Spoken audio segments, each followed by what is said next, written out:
Zamani nilikuwa mtu akinitukana kwamba sina akili, nilikuwa nasikitika, nalia. Na kuna muda kama amenisemesha mzazi, nilikuwa nazila hadi chakula. Labda waje ninyuke tu makofi ndio narudi tena kwenye kula.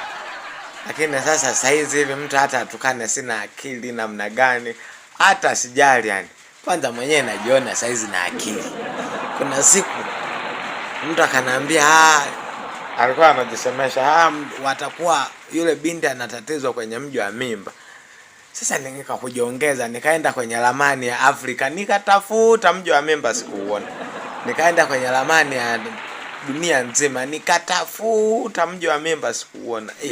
Kaanza kusema yule binti wamesema anatatizwa kwenye mji wa mimba. Mji wa mimba huu uko wapi? Mbona ramani zote nimesijaona, wa Afrika sijaona, wa dunia sijaona. Kwa taifa la Tanzania sijaona ramani nzima mji wa mimba upo sehemu gani.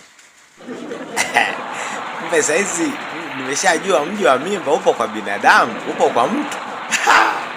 Mtato tukane saizi sina akili, najua kabisa akili ipo full hadi mji wa mimba ulipo na ujua.